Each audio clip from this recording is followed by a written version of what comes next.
With CBS's acquisition of the Free Press Substack and their subsequent appointment of Barri Weiss as editor-in-chief, the media landscape is still reeling from the past few months of turmoil. In today's episode, we're talking to Mike Solana, CMO of Founders Fund and editor-in-chief at Pirate Wires. We're going to take a look at the overall state of media and explore the perspective of someone with a close alignment to Peter Thiel and the rest of the tech heretics. This is the Newcomer Podcast.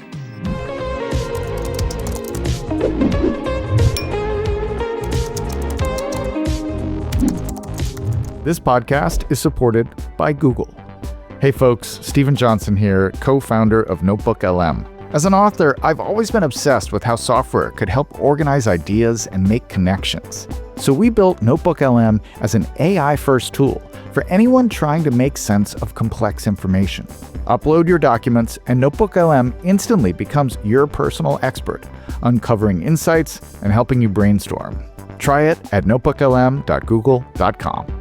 So, Mike, we've got a lot to get into on this episode, and we're going to talk about Barri Weiss and the state of independent media and traditional media, and maybe we'll all end up fighting about this. But before we get into that, I want to say that I wanted to do a story when I was at the Wall Street Journal about how VCs or people in tech are very into Mafia, the game Mafia, and that it was popular at Founders Fund. And I heard that you specifically are an excellent Mafia narrator or mob boss, or how that goes. And I never ended up doing the story, but now that we have you here on the mic, can you talk a bit about, do you know what I'm talking about here? Like, is there... It's all real. The things that you're saying are all true. Tell me about your Mafia prowess. Yes, Mafia is a game that has been extremely important to me for my whole adult life. I started playing Mafia in college, and I brought it to Founders Fund and some of our events many years ago now, 14 years ago. And it has become, I would say, a big part of our firm. We play all the time. We play at most of our events. It's not like everyone get together and play Mafia now. It's there are lots of things. Our events are pretty loose. Wait, real quick, Mike, can you explain for the listeners at home who maybe don't know what Mafia is, the fastest version of explaining this game? Because this is great context. Mafia is a parlor game, they call it, in which you are given a role, either Mafia or townsperson. There are only a couple of townspeople. The Mafia seek out to kill all the townspeople, and the townspeople seek out to discover who the Mafia are and then kill them. Werewolf also is a game similar. It's the same premised. game with a couple of different names for things. Right. And so nobody knows what your role is. The role is the game is turn-based, kind of narrated along by someone who runs the whole thing, and knows everything and keeps people in sort of on the rails. And really, the tension of the game is trying to figure out who's lying. It's either lying or trying to figure out who's lying. And that's the excitement of the game. And it lasts until it doesn't. And it's really fun. And I narrate because no one else ever wants to. And I'm usually at an event where it's I'm usually running the event or certainly hosting the event. And I feel like it's my job to just make sure everyone has a good time. And then over the years, people are just Solana's got to narrate or whatever. But I think I'm a great player too. I was going to say, you remove yourself from the action when you're the narrator, right? Right. You're not really you can't be a Mafia or a townsperson if you're now, the thing running is, the show. It's like the DM in D&D almost. I hate being Mafia so much that I'm usually fine narrating just to not take the chance. Do you have a really bad poker face, or how? It's more most of the time I don't. I can do it, but it's exhausting and you feel like shit. I mean, you fully have to just be committed to the lie to win. Some people love it and they're happy to just play the game. I always feel bad while I'm doing it. I much prefer playing as a townsperson. I love not knowing anything. So not even being an angel or a sheriff. There are these other roles you can get as a townsperson, but I love just not knowing anything and just trying to figure out what everything is. Interesting. I mean, this isn't the podcast where you'd psychoanalyze that, but you don't like the deception aspect of it. You're an earnest guy. For you, the things that you say, you feel more comfortable when it's the true Mike Solana. I like self-righteously defending things that I think are real. Right. For sure. That pivots us very well. Yeah, into our next section. Good to know, though. Oh, wait, hold on. Just before we finish off that, though, who's a good liar? Who's a good deceiver within Founders Fund? Who in the team? Within Founders Fund? Yeah. The people who are You know who's a fucking master is John Ludig. He's great at both though. He's great at Mafia, and he's a phenomenal townsperson trying to like identify what's going on. He's like one of the great players, like, and there are just people who are better players than others on our team. I would say, yeah, it's like Trey is really good, though he had one epically bad game that it's like legendary at Founders Fun. Oh, that John never made it into the profile of him. What I the heck? didn't do the story, Madeline. They fired me from Wall Street Journal, so I never got to write it, but I wanted to do the story. And he never told me that he fucked up badly. Oh, you've done a story on this? I interviewed, well, not the game, but I did a profile on Trey last year, and this never came up once. So this might not have been a full year ago. This was like maybe 8 months ago, or I forget now where it was at. Maybe it was about a year ago. It was at a trip of ours to Tahoe, I think, when it was really bad. Because when the thing about Trey is he's fantastic. He's really good at persuading people to join him. He's a good leader inside of a game where he doesn't know what's going on. So people trust him, and usually that works out in their favor. But if he's really wrong and really committed to being wrong, then he did in this case throw the entire game off. I hate bringing it up because he's typically very good. And then on our team, who else? And then there are people who like I've played before with Collison's really good. Which one? Patrick and John are both good. I played with Ryan Peterson. He's great. Palmer's good. Of course. Like it's basically like, this is the thing, man. It's like the people you would expect to be good are good. Like, it's a leadership thing. It's like a sniffing out what people's motivations are thing. It's like a high intelligence thing. It's a charisma thing. And those guys have it.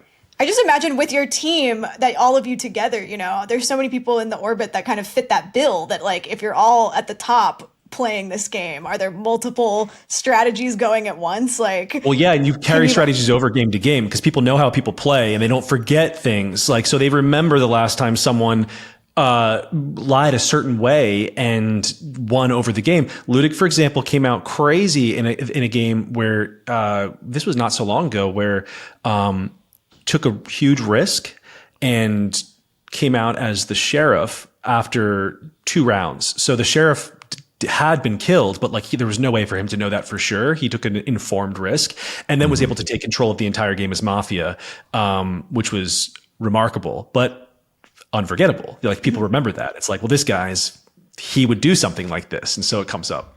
Right. And this goes late into the night, I imagine, all of these games, right? I mean, yeah, they're usually the way that we wrap it up. Yeah. See, this kills me because this would have been a perfect A-head for the Wall Street Journal, and I really wanted to do it. And I think I DM'd you, Mike, about it. You never responded, and sorry, I don't know what year that was. I'm only very recently opened. I'm not calling you out on it specifically. I'm sure you mostly get deranged DMs anyway. So I just don't trust a lot of reporters. So I'm open more like today than I was a year ago. So it was just, you probably hit me at the wrong time. Probably. Yeah, you were probably on a tear that week about, who knows what. And you were just like, that's the last thing I need is to talk to. A knowing Wall Street Journal reporter is probably going to condescend to all of us about our fun parlor game.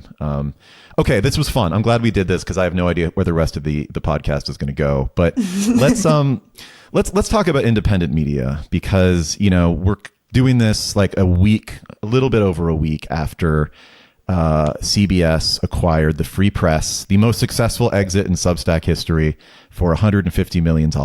And it raised a lot of interesting questions that I think we've talked about on the show, but I'm sure you have a lot of perspective on like the state of quote unquote independent media and, how Legacy is going to kind of incorporate it or fight against it and, what audiences are really looking for. And, you have built with Pirate Wires, which I'm going to concede at the outset, I really underestimated initially what you had done with Pirate Wires. Like, I kind of saw it as like another email newsletter, just sort of a place to, and maybe that is what it began as, just sort of a place for like another person in the tech venture capital world to spat off with their opinions and, claim an audience because of that. But you've really built something with it. You have writers, full-time writers with it. You guys kind of, have maybe even like a mission statement with the publication.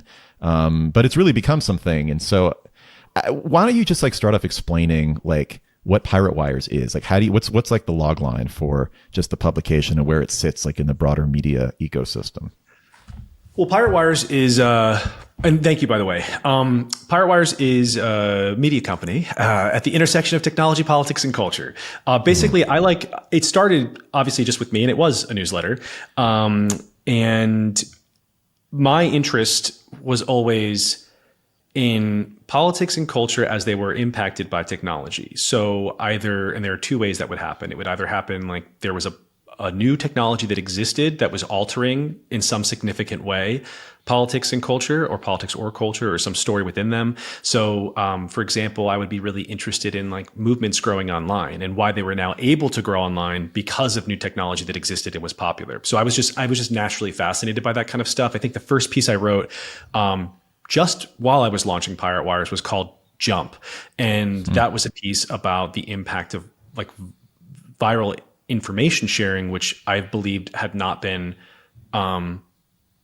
really fully and adequately considered. I thought we're in danger of a piece of incorrect information being shared by like literally everybody in the world at once, which could drive us to some sort of danger that is difficult to even comprehend because we can't conceive of it, because these things are really new. And I'm like, I know it's like the internet's important and powerful, but I think these things are so new that we don't really know what they're going to lead to. And that was kind of what Pirate Wires was born into. But a big part of it from the very beginning was also like, it was a counterpoint to the mainstream press and the way that it covered technology. So I would say like a good example of that would be I noticed the way that, I won't say their names, but there was one journalist in particular, and then he had his own Substack, and then hired someone who I watched do this quite a lot. They were clearly sourced at Apple. And the people that were sourcing them stories were clearly activists at Apple. They were like disgruntled employees who were working for like and back then this was pre Israel-Palestine heating up. So, but they cared a lot about this issue still, even then. So like they would be telling stories about like these activist things that were important to them. And they were being framed by this reporter as like, important to the entire organization. And I thought like, well, that's just your sourcing. Like your sourcing is just very far left and they're activists. And that's not really accurate representation of what's happening. And there's nobody who's telling stories on not even just the other side of that, but I would say like the majority, like who else is in tech who's not being represented.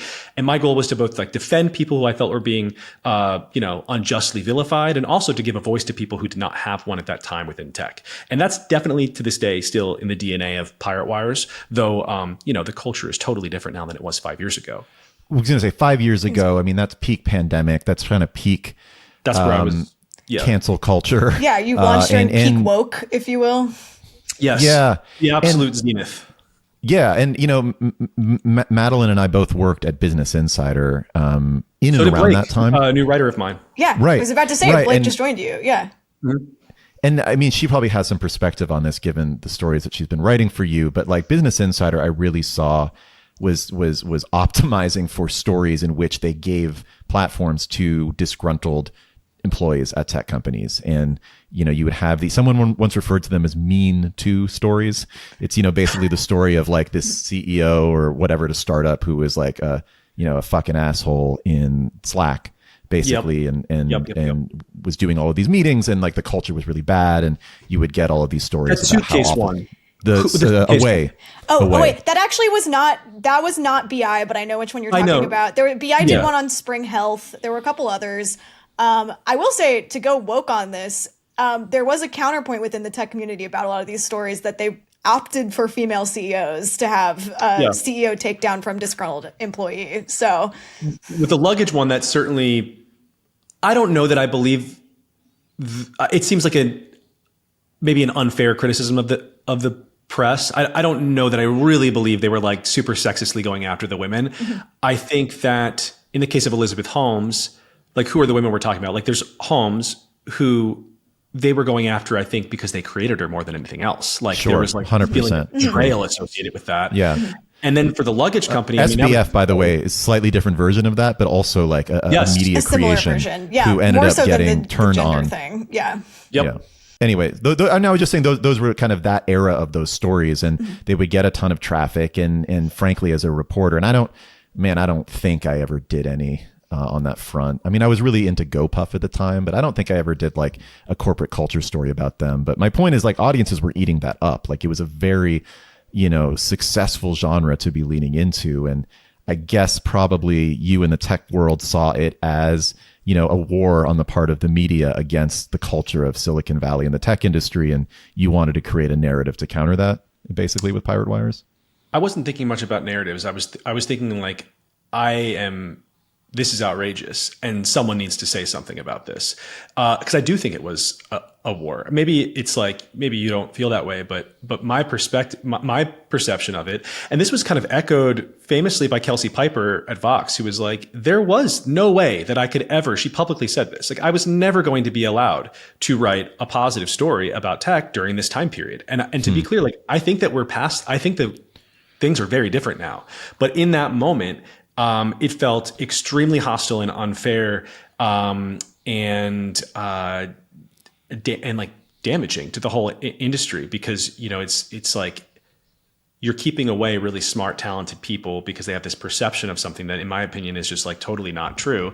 And my goal, and I understand that people are going to, disagree with all sorts of things that I say, but my goal was to at least have a counterpoint. Like there needed to be at least someone saying like, well, no, this is actually what is happening and what we believe and what these people, in the industry believe. And that would carry on. And I've done some, a lot of what I do is just my own opinions on stuff. And I'm pretty honest about that. That's my problem is with media that purports to be unbiased. I think everyone's biased. I think you guys have done a really good job at certainly Eric has done a really good job at like setting the tone here for himself now, being like, yeah, this is my perspective on what's going on. And I think that's a more honest way to do things. But that's all I can offer, is. Yeah. I mean, it's interesting because, I actually, in that period, I started a podcast with Eric. It was sort of the predecessor to this, and it was called Dead Cat. And which don't even get into the reason why, but, it was me and Eric and a friend of ours, Katie Benner, who was at the New York Times and had been a tech reporter. We'd all been at The Information together. And the purpose of that show was sort of to like be three tech media reporters who would be fairly honest about, the things that we saw in terms of failings of the media. And yeah, everything was so heightened back then. Balaji was going just, fucking postal on Twitter, constantly saying, never talk to the press. They all hate you. These people are out to get you, But they were. What were the positives? What were the stories? What was the reason to talk to a journalist back then? Like, what was the reason? What could you possibly have to gain from talking to a journalist in 2020? And I don't think there was any possible positive outcome. It depends what talk to a journalist means. I mean, if you mean like, a background report, an employee at a company speaking on background to a reporter, by and large, someone doing it has some sort of an agenda. And I think a good reporter understands that. It's like if someone is kind of taking their job security in their hands to talk to you, they probably are pushing some sort of a narrative. And if you're a good reporter, you can balance that with what the company is going to say.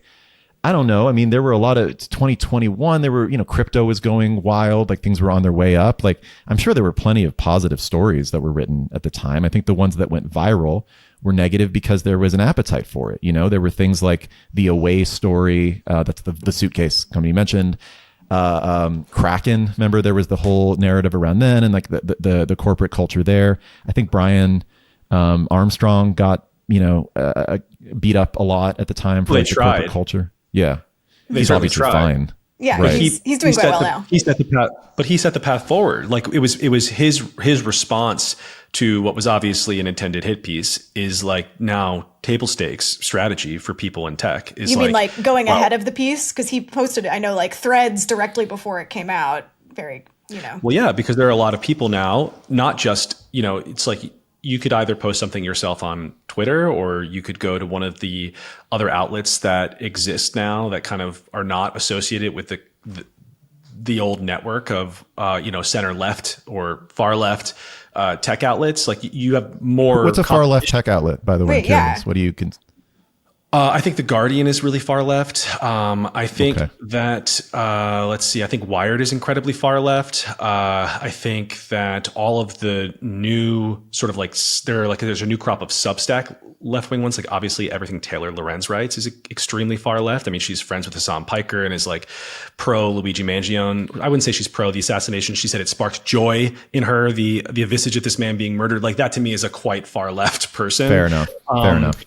Yeah, those I would say are the far left ones. Gotcha. Okay. So you're not like calling specifically, I mean, I guess you said Wired, they're fairly mainstream, but The Verge, The Information, The Wall Street Journal, The New York Times, because I felt like those were often the target of what people in that era were looking at. Never talk to the New York Times. They're out to get you. Well, they were.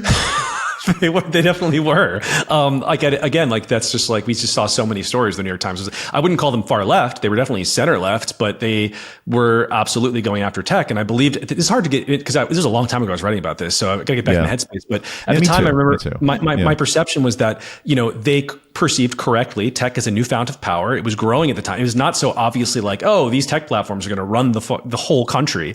It was like they saw this as a new fount of power, and they wanted to sort of make sure that it was aligned with them ideologically, was my perspective. And if someone stepped out of line ideologically, or there was any hint of that, that was a problem for them, because the New York Times especially, I mean, yeah, they're center left, but that is like the mouthpiece of power in this country. That's where like that is. And that's just, again, certainly at that time. I think that's changed though. Yeah. I feel like now the New York Times at one point, maybe back then even it was already kind of fading, but I think just like there's so much more independent tech media now, like both, Pirate Wires, but also so many other channels. I mean, we're in the post Lulu world of going direct, like I think you don't have to engage as much now. And I think that it's like the fear, maybe, I don't know, is less warranted these days. But I will say that I worked with The Atlantic on two things now. One, I worked with one of the writers on a profile of myself and my work at Pirate Wires. Which was nice. That was a very nice profile. Friendly.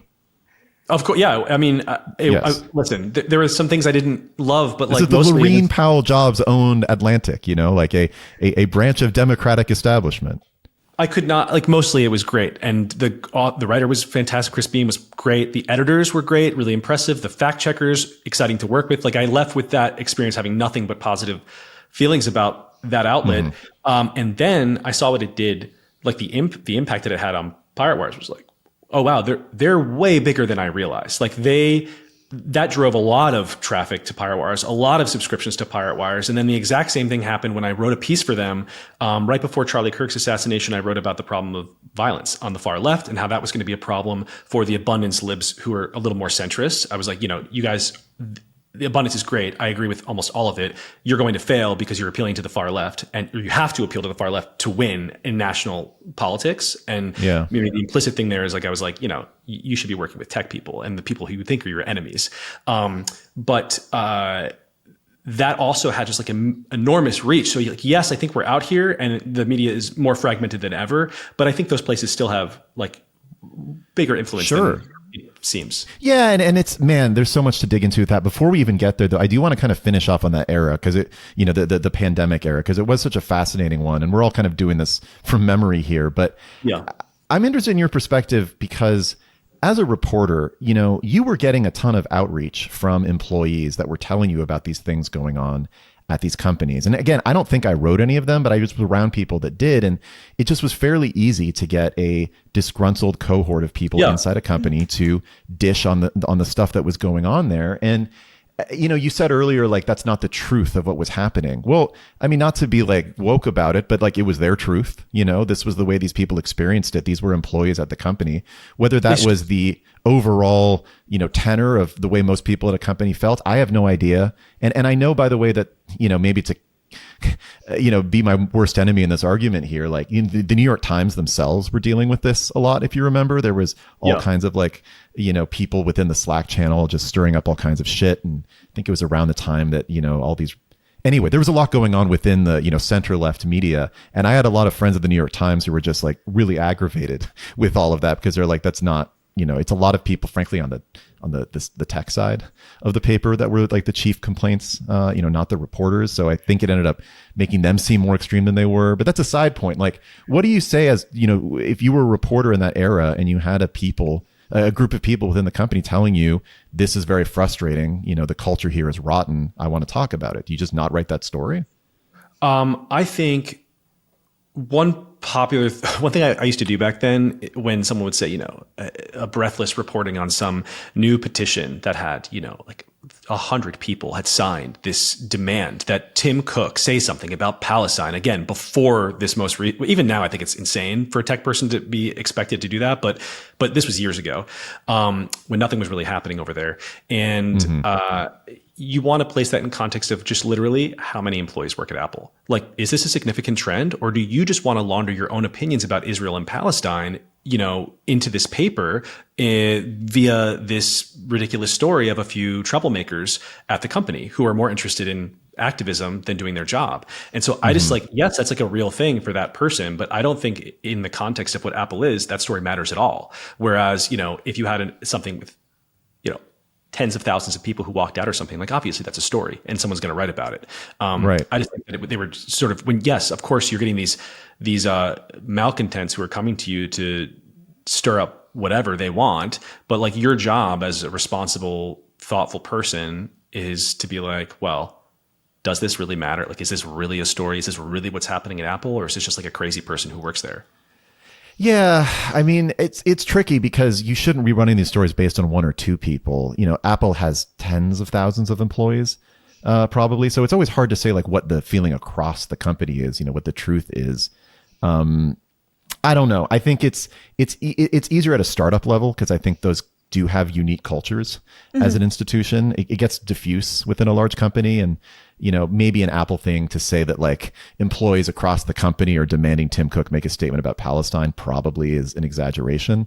Whereas like, there is a cohort of people within a 50-person startup that are annoyed with, the way that the CEO is running the company. It feels more legitimate to me, the latter, although it's also debatably interesting. Like that's yeah. The criticism, which I did find fair, is that there's two sides of this, right? On one hand, at a startup, it's a larger percentage of the employees. So as a reporter, you are making the voices of a larger contingency of the company heard if there is kind of a major dissent, because there's not as many people. It's not as much of a voice in the rhythm if you get a lot of sources.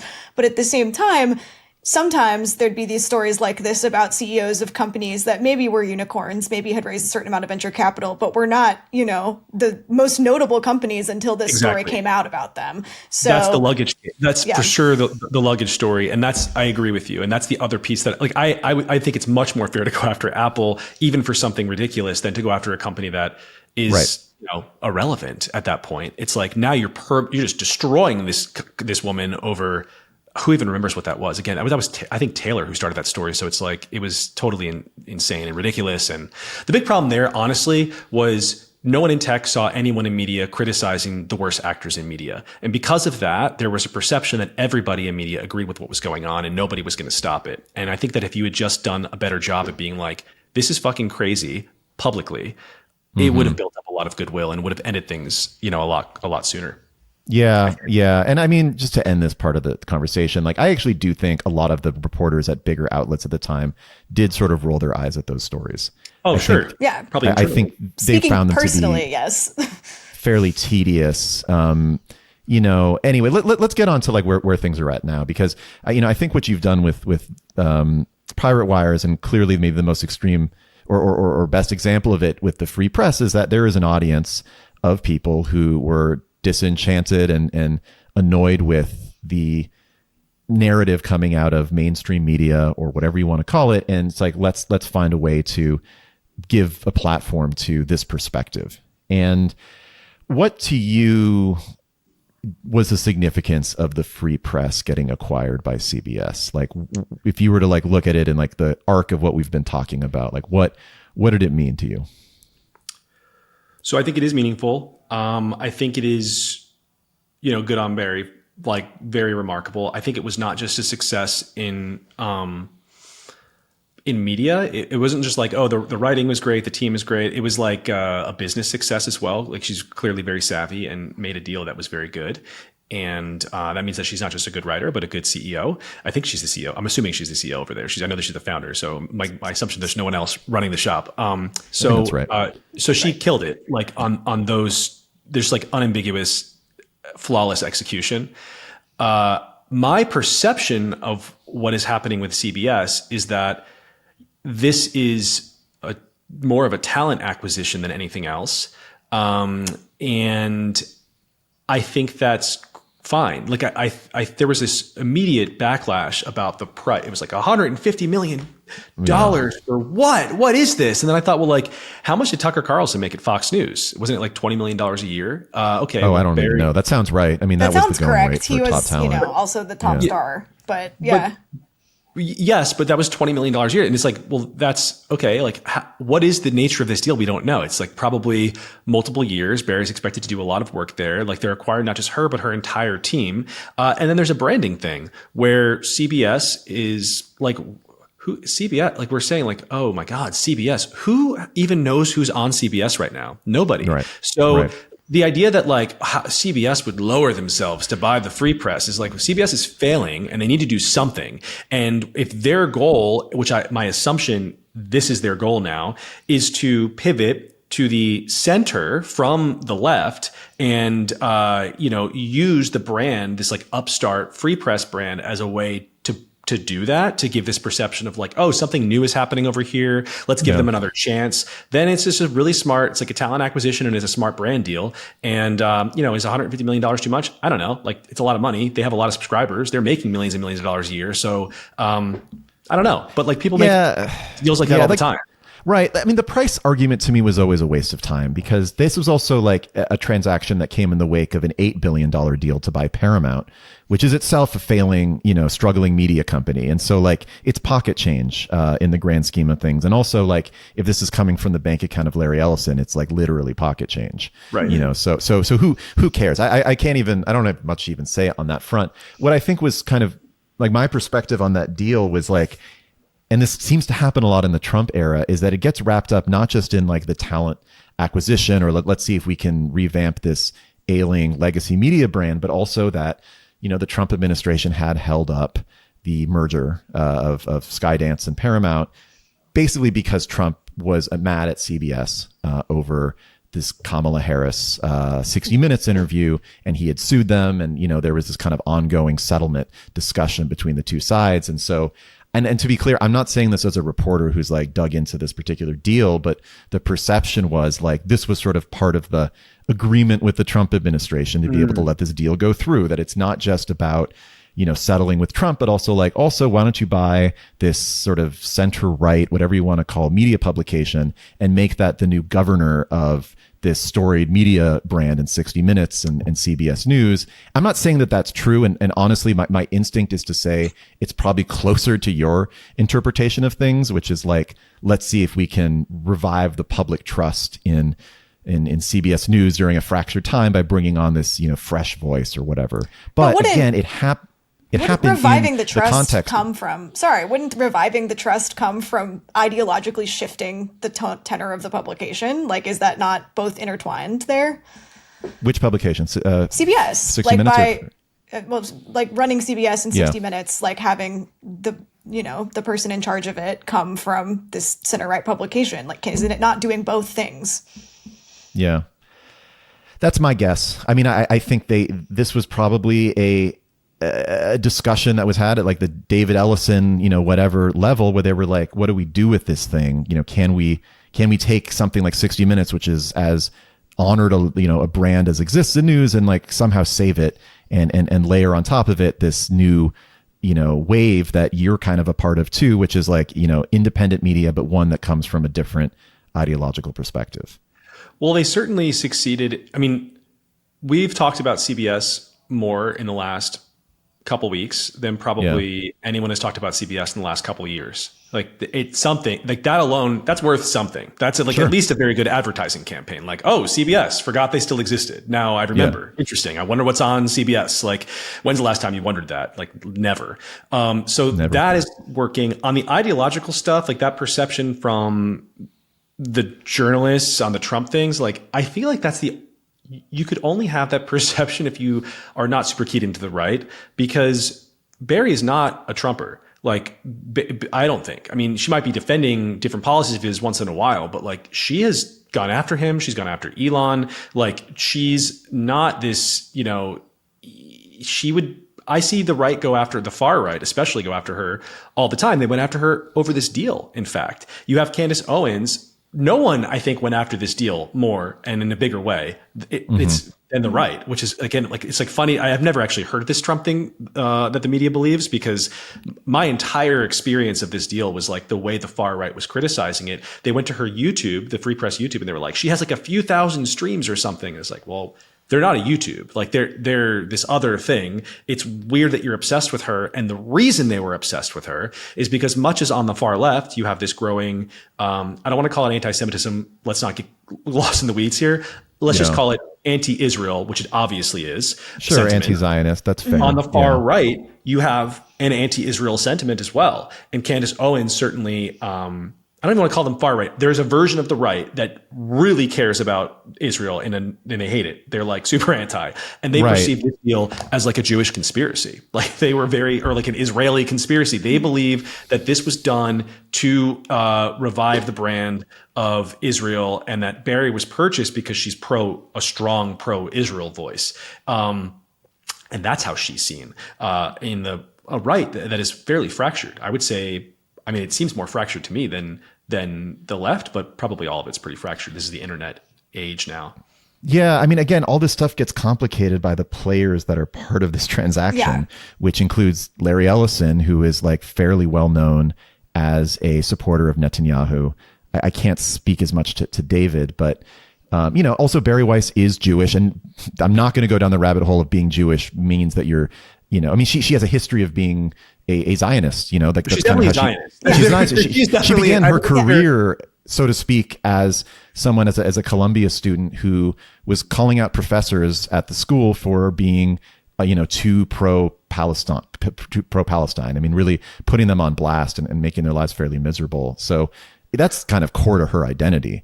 To say that her views on that, by the way, are perhaps something that Ellison liked. Fine. That's in the bucket probably of many things. I think a lot of people on the left felt super disoriented by the reaction to the Israel-Palestine stuff, and especially if they're like more. Wait, yeah, I'm confused. I mean that there are a lot of people who thought that the left's reaction to Israel-Palestine, the far left reaction, was horrifying. And you saw all of these center-left people, especially if they were Jewish, especially if they were like previously pro-Israel, being like really confused about their own politics and their own political camp over the last 2 years because of that reaction. And I think that that's maybe something that's happening in media. Like, Bill Ackman is definitely a version of this story, but then like you have versions of this, I think, throughout media and tech. And I think that you could put that in maybe the bucket of things here as well. But the conspiracy version of this is not that. The conspiracy version of this is that Israel is controlling CBS. Like, that's the version that I am hearing and what is activating people on the internet. Sure. Well, it's such a crazy time though, because, we're talking about the perspectives of people on the fringes, politically. And, the Free Press is not a fringe publication, and my first kind of exposure to them, and when I began to realize that Bari Weiss was like a force to be reckoned with, I was at a dinner, man, this is going to sound so inside media thing, but whatever. I was at a dinner with a bunch of journalists and Ben Smith, from He's always there. Every media dinner story, there's Ben Smith at the table. Yeah, he loves this stuff. He loves reporters and kind of gossiping about this stuff. And by the way, politically speaking, let's not even go there. But he was telling me that Bari Weiss, this was like peak pandemic, it was like 2021 or so. Bari Weiss was constantly texting with Jeff Bezos. He was like always up in her phone complaining about wokeness. And that's when I realized, that's a big part of what the Free Press appeals to. It's people, high-powered people, high net worth people who are looking for a publication that kind of comforts their political points of view and, does real reporting behind it. So it's not like this kind of hackneyed, Daily Wire kind of pure opinion rags. Like, they actually do conform to, mainstream journalistic practices. But by and large, it's not threatening to power. It's not something that's really going to be making a lot of these people who are very well off and powerful uncomfortable. It sort of gives them a ideological and journalistic basis to support their belief that wokeness is a major problem, that, Israel, needs to continually be defended and supported. And that's just not a controversial stance to high level people in tech and media. Like it's a very comfortable publication for them to read. Don't you think so? I agree with a lot of that, but I would not say that their success has to do with appealing to high-powered people. It's, they have millions of subscribers and free subscribers. Yeah. Mm-hmm. And then how many paid though? Is it like, I don't know how many paid they have.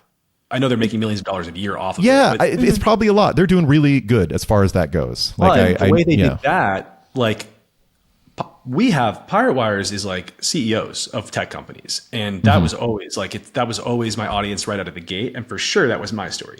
They have way bigger audience. And that audience, I think, comes from, I think it's a little bit older, and it comes from them saying things that most people, including most journalists, know is true, that no one was able to say at the time that the free press was coming up. And so some of those stories would be like all of the DEI stuff that was totally out of hand. And then especially, I think, like the trans stuff when it comes to like trans athletes and things like that in particular, stuff where like most of the country was kind of on the side of like, this seems a little bit off, and no one was really reporting on it. There was this like, I would say like, even like you have like the Jesse Signals of the world, like this kind of center left Atlantic type reasonable person, like they were on board with a lot of these ideas, but did not want to write about them because of what would happen to them if they did. But there was a huge market for that, and there were a lot of people who wanted to hear that, and I think they grew off of that, off of just saying things that were either that I believe to be true,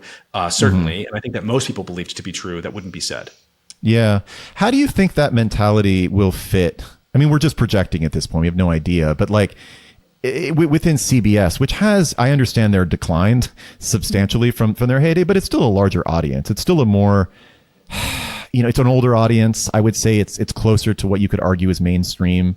Like watching 60 Minutes is free for most people. Do you have to change the tone? If I understand it's not the free press, it's Bari Weiss's sensibility running this larger news organization. Like, do you have to pivot off of that? Do you need to kind of change your priors at this point to say like, well, we're dealing with the new beast here. This isn't just the free press, but enlarged. It's a media organ that's been around for decades. If I can add on to that too, the audience of CBS is also, I would say, significantly more offline than what you and I and any of us follow. So the sensibility of stories that matter a lot to people who are very plugged in and following the news may not matter as much to a broader audience, or may not gain as much traffic. I mean, honestly, to the point about, your point about people feeling a certain way about, trans issues, like I think that that's true, but also I think people don't think about it that much and only think about it when it's brought up to them consistently. So I would have thought that too until the polling on the last election, and that was way higher than I thought it was going to be. And like the commercial, there was a commercial, the they them commercial that Trump ran. Sure. Kamala's for they them, Trump is for you. It was a hugely successful ad. So I think that people did care about it. I agree that it's a super online kind of thing. What I actually think, so like I believe that Bari she deserves what she has.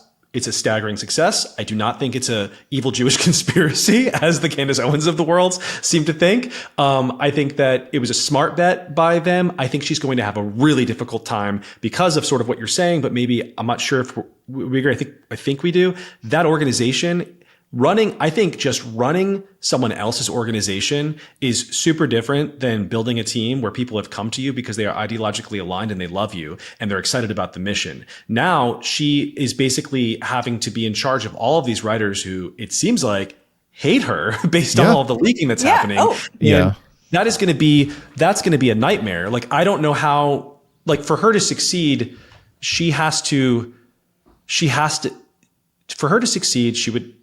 be able to gather and use all of the resources of CBS well. And for that to happen, she needs buy-in from the team, or a whole new team. And as I know, and you guys certainly know, I'm sure, like recruiting is difficult. Like finding great writers, finding great, media talent, is hard. It's especially, I think it's even harder for people who are not,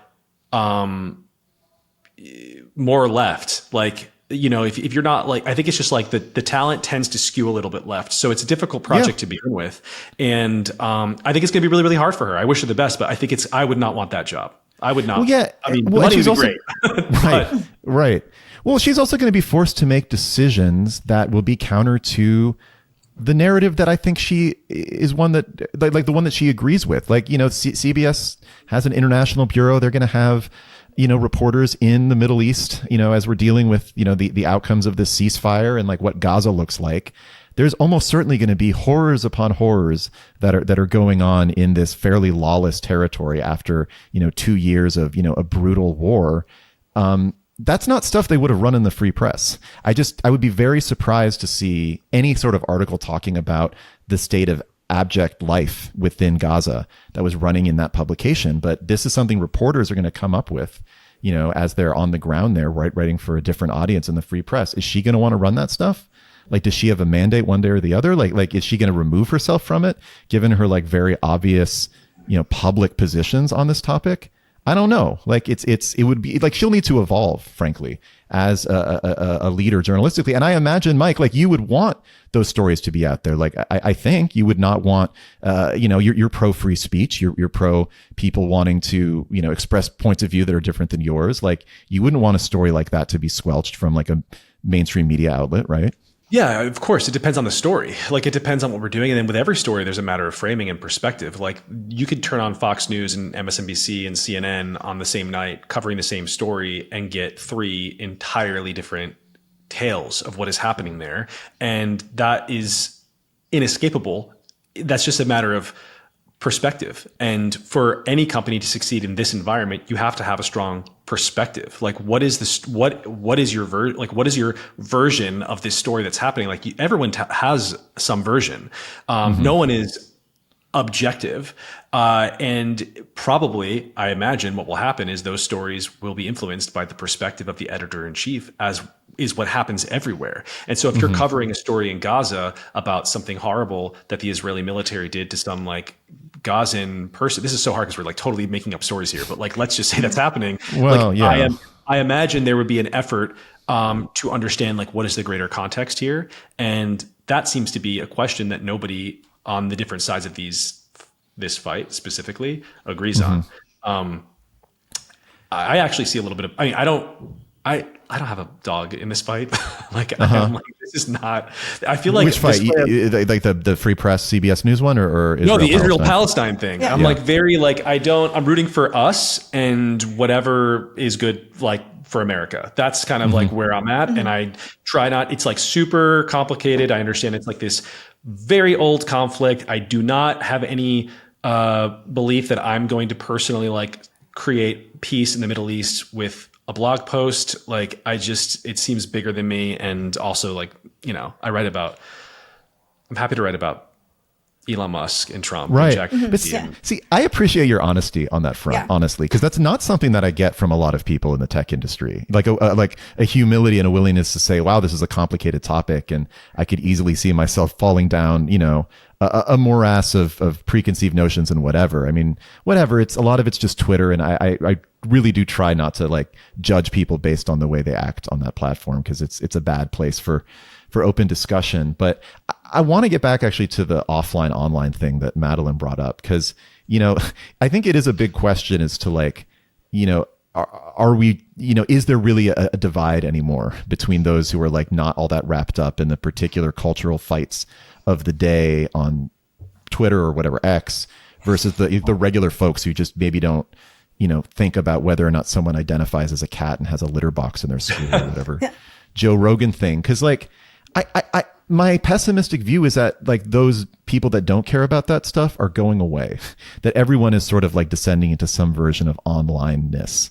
And there's not going to be like a way to explain to the normies thing anymore, that all of news is going to be kind of confined to like whatever version of reality you want to, you find the most entertaining, frankly, and maybe conforms to your values. But like, where do you fall on that? Because it's all part of the independent media trajectory. I think everyone is either super online or sort of accidentally super online by extension of where are they getting their information? If you're not yourself super online, you're getting your information from television. All the people who produce television are super online. Yes. So you're getting it like notably true. Downstream of that. So unless you're not watching TV, and then it's like, then you're just, I don't know what you're doing. You're not watching TV, you're not reading newspapers, and you're not online, then you're just not someone who's interested in this stuff. And that's God bless you. I wish I was one of you. But like that, you were already not a part of the conversation. Anyone who's like receiving information about the world is getting it from the internet. It just depends on if they're getting it directly from the source, which we all are with like that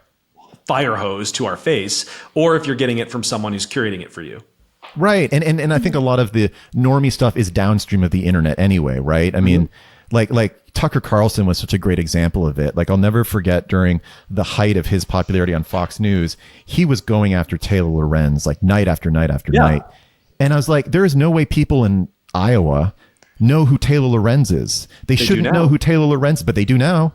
Yeah. And they have an opinion on her. They're mad about a person that by the way, they don't like her. They hate this person that they only know about because Tucker Carlson's producer and their whole team spends so much fucking time online that they're like getting revved up about, Taylor being mad about having air conditions and, offices or whatever. And it's like, it's all going to end up kind of being downstream of this super online culture. So we might as well just live in it, right? There's no avoiding it. Tom, you're just pitching the Eddington cinematic universe, but in real life, basically. Like that's what this is. Do you know Taylor, by the way, Mike? Have you ever chatted with her?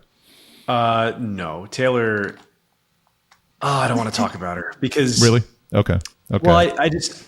To be clear, like she's a friend, and I'm not saying this like as a way to get at you. I just like in the way that I'm sure you feel that a lot of some like horrific misinformation, an awful thing about something that happened in my life.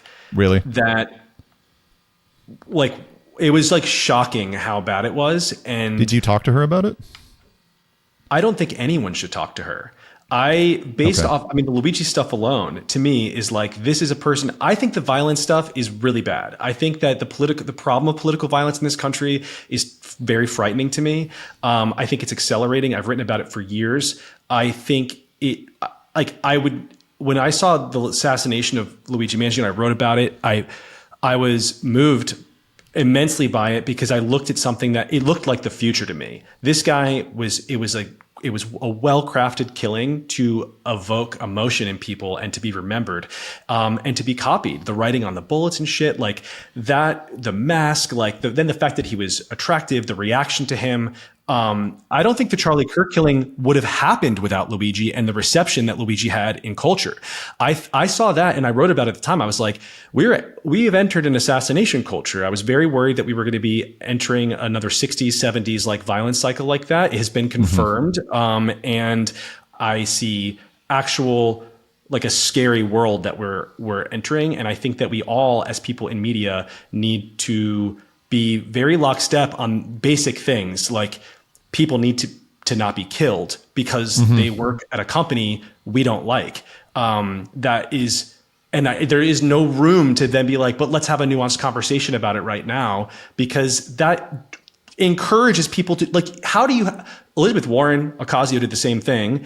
It's like, yes, this brutal assassination in broad daylight was bad, but so is healthcare. Okay, well, now what you've done is you've rewarded the behavior of assassination, and you're like giving him what he wanted, which was a conversation about healthcare, while the body is not even cold. That's really bad. Anyway, so I'm surprised that you describe this as like a new phenomenon and something that seems like it's accelerating. It feels very similar to me. The assassinations and like the use of that for political arguments about larger issues, whether it's healthcare or, with Charlie Kirk, just the right wing in general. I mean, it feels similar to me, the way that people talked about school shootings where, before, in the 90s and the 2000s. That was we've been in a mimetic cycle of violence with school shootings since Columbine. I think Columbine like triggered something really crazy that is being copied again and again and again, and we're stuck and we can't get out. It's really bad. Right. And I think you and I are the same age or around. So we kind of, we're in like a formative time where we sort of saw the way the media responded to it. But it's, the way it kind of played out at the time was always like, why are we having this conversation about gun rights right now? This is not the appropriate time to be discussing, the Second Amendment, bodies are still warm, whatever. I'm surprised that you view what's happening with the assassinations of, the Brian, what was his name? But anyway, Mangione's assassination and then Tyler Robinson as something that's accelerated and more violent than, school shootings, for example, or any sort of mass shooting. I didn't say that. I didn't say that at all. I think that they're different things. But why does this concern you now more so than that? Or does it? Am I misunderstanding what you're saying? They're different things, first of all. So they're all horrible. If I could prevent the reception to Columbine or something, I would happily do it. I think that we're like very deep into that, and there's nothing that anyone can do at this point to stop that. There's like this just cultural sickness that is, copying itself again and again and again. And I don't fully understand it, but it's like very clear that's happening with assassinations, the targeted assassination of specific individuals for their views. While, they're all horrible things, but like clearly this is a new kind of thing. That is, we have a long history within this country, but it wasn't like we were in this mimetic thing where this was constantly happening. And I think that feeding into it, helped set a new trend. I think there's absolutely going to be more targeted assassinations. I think that it's just the future now for all of us, unfortunately, is like this very frightening new trend, and that it is new. I don't think it was this bad. It was pretty bad in the 60s, but obviously we didn't. Yeah, it was. I mentioned that though. I mentioned that we were in a cycle for sure. But that cycle kind of ended, and it's now back. It's like serial killer. There are versions of this in like serial killers as well. That like we don't have a lot of serial killers right now. Like that. But that was a thing for a while. We don't have a lot of domestic like in the 60s and 70s. You had like the Weather Underground with all those bombings, right? Like that has died down tremendously. But those are the kinds of things that could come back again, especially in the age of the internet where information is so easily spread, and stories are so easily spread. It's like, there are like these viral contagions that take place. No, it is disturbing and fascinating at the same time. But also, I mean, part of your argument is that you were blaming the media for I don't know, sensationalizing it, or at least like giving voice to extreme people on the extreme who are using it for political purposes, right? I mean, that's part of your issue here. Is that like, why is Taylor Lorenz? I don't think the average reporter was anything other than horrified by what happened. I think that when someone gets on air and says they felt joy, that's like deeply psychopathic and should be like really condemned by everybody. Yeah. I mean, look, I don't want to stand here and defend or speak for Taylor specifically. She has no problem, expressing her own points of view. And, Hassan Piker runs, a very successful media, whatever you want to call it, where he speaks ad nauseum for like 7 hours a day about all of these things. Like we live in an ecosystem where you don't really need the mainstream media or reporters to kind of platform a lot of these voices. But, I guess to end this section, like, is there anything you think? Is there a way in which you can discuss the larger issues at play here, whether it was, the cost of healthcare and, the way that people truly are suffering in this world, or, extremist rhetoric by Charlie Kirk that alienated a lot of marginalized communities, and not glorified the way that these people were killed? I don't think Charlie Kirk's rhetoric was extremist, first. I think that the healthcare thing is something that we should all be talking. It's like a topic that should absolutely be discussed. It's crazy, our healthcare system. It's obviously bad. It's obviously broken. I think it's better than a lot of other countries. That doesn't mean that we can't improve it, and we shouldn't, and we have to.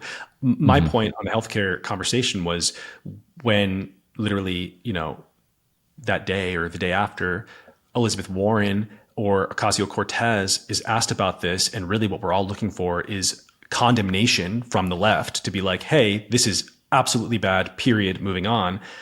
When instead you say, yes, that's bad, always, obviously. However, let's talk about these awful things the healthcare executives are doing. What you're actually doing is you're rewarding the behavior of assassination. And you're saying, if you kill these people with whom you disagree, we're going to platform you, what you care about. We're going to have the conversation. This is now a good way for people to get people to talk about this thing. And this is just behavior. My sister's a behavior therapist with autistic kids. And so what you do when an autistic child, and I'm talking about real autism, not like the fake version where, quirky girls and tech guys say that they have autism. Tism. I hate that word. The representing. When you're younger, you're maybe nonverbal. You're not potty trained until you're like 7, possibly. Like if you need help to do all these things, it's a lifelong disorder that affects you and your entire family. So like real autism, I grew up around that. My mom was an educator in the space. So was my dad. Sister was a behavior therapist. And I learned about behavior therapy from her. And often what will happen with a kid is, she'll go and assess a behavior. Let's say someone's going to the bathroom and the plant's in the house or something. And what happens when a kid would do that is the parent would freak out and be like, don't do that. And she's giving lots and lots of energy, attention to it. And that reinforces the behavior. So to stop it, what you have to do is ignore them when they do that. The heinous thing. It's the only thing that is going to eventually correct the behavior. And what happen at first is they won't just stop doing it. They will actually, the behavior will increase. It will accelerate. They'll do more craziness to try and get that hit of attention from the family. And if the family gives them the attention at that point, it'll reinforce the behavior. But if they're able to stand strong and resist this huge burst of the behavior, then you have behavior extinction and the kid will stop doing it. And I don't know. It's a lot. Is that possible in our current media environment? I mean, to me, that feels like an echo of this totally insane thing that liberals were saying at the outset of Trump, which was like, don't platform the guy. It's He's like, the how president. dare you? Yeah, and it was mind-boggling to me that this was but one, because he's the president, and I mean, I understand there's a huge gap between Donald Trump elected kind of by the people versus whatever, anyone spouting off on a thing, but can you truly in our environment ignore, like, what does ignore really mean? Like how do you not reinforce that behavior in a world practically where what it means in the case of Luigi Mangione is not having the conversation that Elizabeth Warren and Ocasio tried to provoke, like during the middle of the conversation about his death. And like, this is not now random people on the internet. These are prominent people in the world. You cannot stop people from doing this at the level of the internet. But like, can you have higher expectations for people in politics and media? I think you have to, if they're influential. And then it's like, but are we ever going to? And it's like, well, I don't know, probably not. But now what we're saying is like pretty nihilistic. And we're saying, well, we can't have an impact on the shape of the world at all. And so who even cares? And maybe you're right, but I do care. And I'm going to try my best to make it very clear that these are not normal things and it's not okay to talk about in this way. And I have to at least do that, because what else am I going to do? I'm not going to sit here and do nothing. Sure. But your method with that and what you, I guess, advocate for is, obviously you don't control platforms other than the one that you own. You would not publish any sort of article that was getting involved in that argument, but like basically shame, essentially. Like, you want to call the people out who are saying these sort of things and basically make them feel, I'm not like accusing you of this. I'm asking, like when you say you want to, find some sort of solution to this, like what else can you really do other than basically on the platforms that you are, have a lot of reach on, basically say this crosses the line, this is, a horrific way to discuss this issue, and basically cow people into not wanting to discuss it in that way? Yeah, I don't know how to fix it. I was asked how I felt about this person, and the feeling is negative for the following, for the reasons I just shared. Fair enough. Yeah, but it gets to a larger topic. Okay, look, let's close off just on one last topic here. I guess like just on the future of independent media. What do you want to build Pirate Wires into? Like, you've clearly found an audience for it. You have people who, like publishing, in this voice and on that platform. Like, where do you sort of see this whole thing going, like in a post-free press CBS News world? Well, total tech domination for one. I think I would love to do different verticals, honestly. We've been talking a lot about super online things here. There are other spaces I want to go into that just make me happier. And I want to do like the Pirate Wires of each of those kind of things eventually. So right now I got to focus on what we have, and we just got to grow the company and get bigger and bigger. I think what's going to happen though, more generally, is there are just going to be a lot of people. I think that we're entering a world of fragmentation, and we're going to have a lot of these like little micro nations on the internet that are extremely meaningful to a smaller group of people. So, 1 million subscribers, we're going to have a lot of versions of 1 million subscriber strong media companies that are profitable and successful. And, they got like a team of 10 or 15 or something, and they're beloved by people. And I think we'll see that, like a lot of diversity in the media landscape, which is gonna that's the future. I think you guys are a great example of this in the space of like building a very strong, loyal audience and, being committed to your own perspective. We'll see that rewarded again and again. People who are perceived, no matter how good or bad they are as people morally or whatever. Like if they're perceived as authentic and their voice connects with people, they will be very successful, including many people we talked about today, like on all sides of all issues. Like that, I think, is the common thing that happens, is like you have an audience connecting with you as a person, and they see you as authentic and as saying things that for them. Like this person's saying them for us. We just published a piece on Heather Cox Richardson. We didn't even get into that one. That was interesting. Touch that one. Yeah, Blake and Kat D wrote that piece, and she's a great example of this. Like a couple million, almost 3 million followers. She is extremely meaningful to her readers, who are like this kind of liberal cat mom, really terrified of Trump sort of person, like a little bit older. They see her as like, their champion. And then she is their champion. And that's going to be the power in media, I think, for the rest of our lives. Right. And the decline of mainstream outlets in that process for the most part. I mean, to me, like the best indication of that was the whole Jimmy Kimmel incident, which we've talked about obviously on the show, but like this was a situation where you saw mainstream, a legacy media institution basically making a decision to, basically censure one of their one of their top talent. Is it censorship? Is that? I didn't say censure. Like sure. Like a writer. I meant like penalize. I meant penalize, not censor. I think they were straight up trying to fire him and then just change their mind. I think if someone is on my team, we are in the business of our words. And if I don't like the words that one of my writers is using that reflects on my brand and is not at all like what we've just been talking this whole entire conversation about our perspective and sharing it. Like if someone's saying some shit that I don't think represents my perspective, they're not working at Pirate Wires. And that's not censorship, and that's not censure. That's not a punishment. That's just like business. That's the business that we are in. That is specifically our business. I don't know. I don't think I agree with that one. I think it was a market-based decision. I think they were worried about the pushback from the affiliates.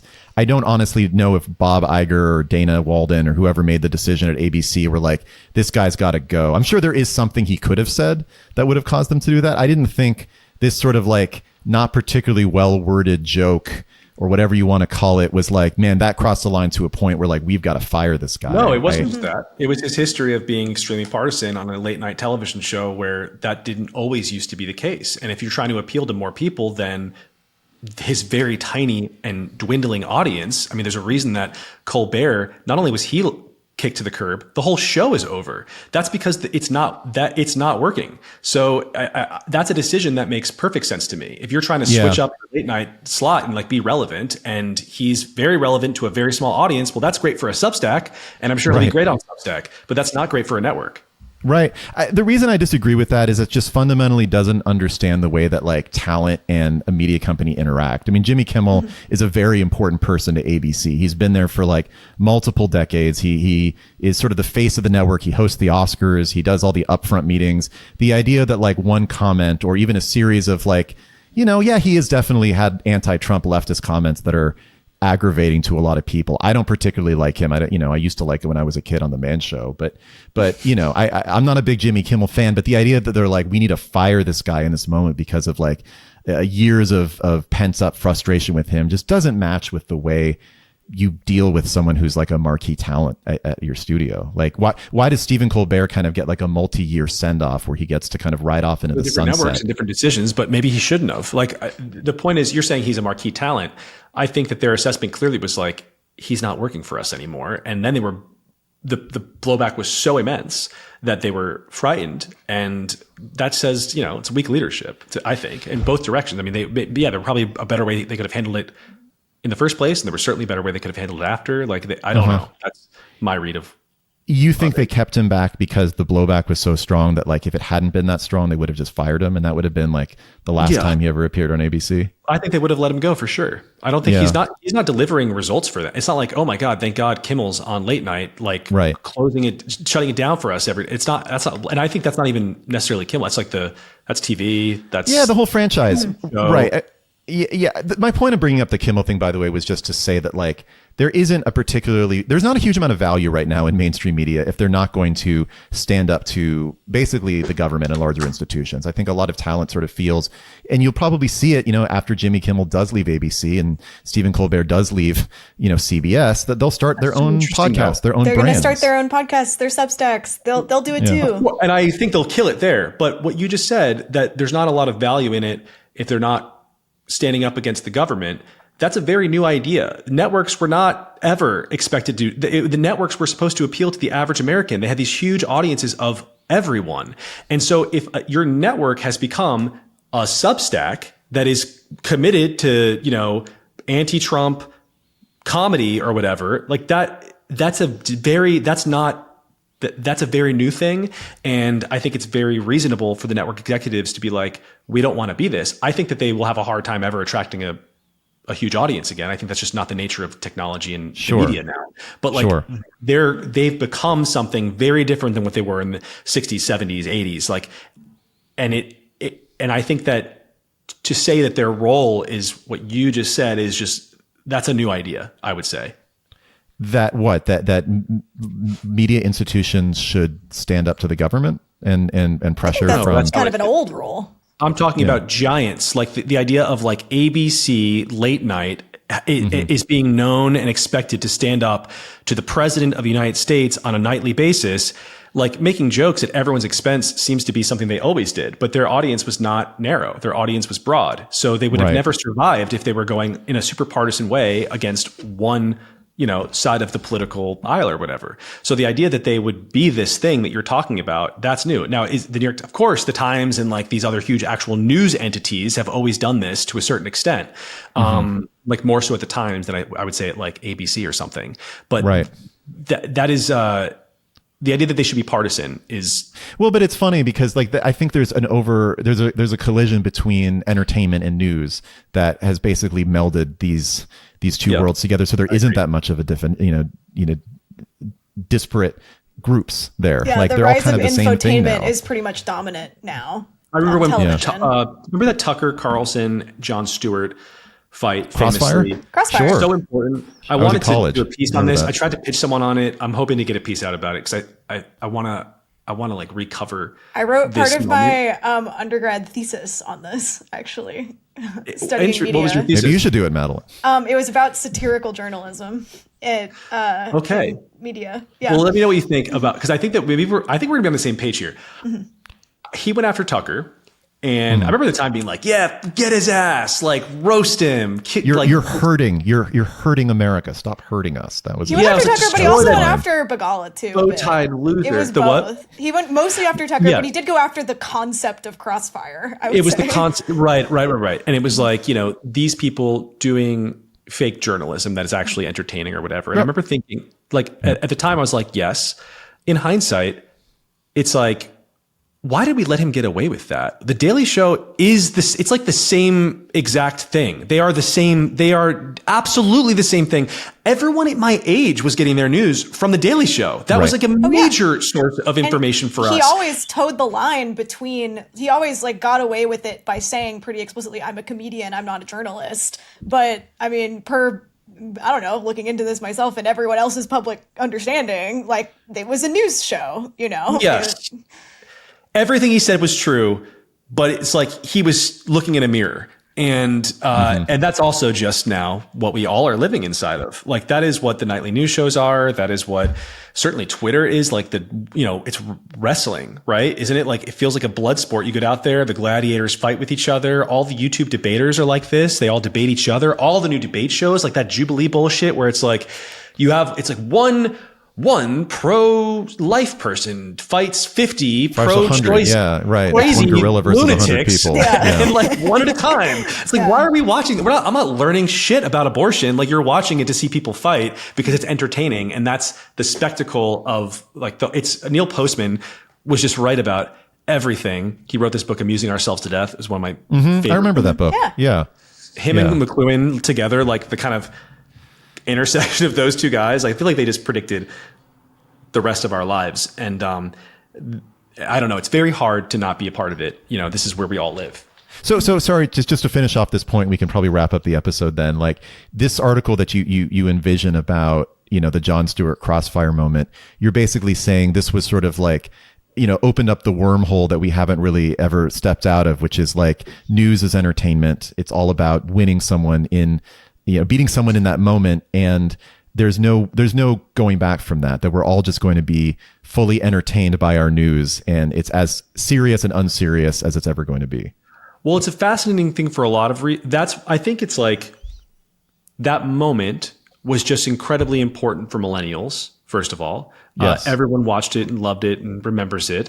My friend sent me the video of that, by the way, over AIM, over AOL Instant Messenger. Yes, we were. Yes, it was a different way of sharing it, but like we all saw it. But like we were doing viral things existed. There were like these sites where we would go, like E-Bombs World. E-Bombs World. One of them. Oh yeah, I was around for these things. It's just like that. This is pre-YouTube dominance. But like it was important because everyone saw it. It was important because Jon Stewart was so important. It was important because he was right about everything, but it also applied to everyone, including himself, which means that like that hypocritical, like preachy, these news people are wrong, but actually like the comics are sources of news, which is all matured since. We're now living in the world of Joe Rogan. Joe Rogan, you could trace directly back to Jon Stewart. Tucker Carlson, he ended Tucker's career with that interview until at CNN. I was going to say at CNN until he came back. But remember, it was years before Tucker recovered from that, and then he became one of the biggest guys ever. But all of these things, it's like it just feels like they kind of just predicted the entire future. Right, and, right. The comedian thing is very accurate, I think, too. Like this idea that we want to be entertained, we want to laugh, we want to identify with the person who gives us the most, both self-righteousness, but also like entertainment, and that it's funny and you can kind of go viral because of that is very appealing to people. And they all hide behind it. They're like, well, I'm just a comedian. They still do this. Like even the Rogan ones that I like do does. it. Even the ones I like do it. They're like, oh, no. This is not serious. Like I'm just, I love Rogan, but Rogan is influential, and that comes with and I think I believe that he actually lives up to the responsibility. But I bristle at this idea that I'm smoking pot on a show, we're telling jokes, and so like don't take me too seriously. Like they're all comics, like all the best shit. Theo Von, Tony Hinchcliffe. I mean, not that he's the best. Well, there's Andrew Schultz, like the Flagrant Andrew Schultz. All people who, by the way, I like these people, but like they have responsibility. They're not just comics doing a fun show. Anyone with a huge audience has a responsibility. Heather Cox Richardson has an enormous responsibility that she's not living up to, in my opinion. But well, that's maybe next episode we can talk about that, because that was a long, interesting article. But anyway, you should bring Blake on. Blake would love to come here and chat it up. She was a former colleague of ours. I didn't even know that until Madeline brought it up. But we all worked at BI together back in the day. Yeah. Anyway, Mike, this was fun. Let's do this again. I appreciate you putting up with us. And I loved it. I think we ended in a good place, I think. Yeah. So we were never in a bad place. I don't think we weren't. I know Eric's going to be disappointed. He wants more debate. We didn't fight. He didn't do it either. We also had a friendly conversation. So yeah, I don't know. See, that's the problem. I mean, anyway, we should end the episode. I could say something to you offline about it. But anyway, thanks, Mike. Thanks for having me. That's our show. Thanks so much for tuning in to this week's episode. If you're new here, please like and subscribe. It really helps out the channel. Listen to new episodes every week wherever you get your podcasts.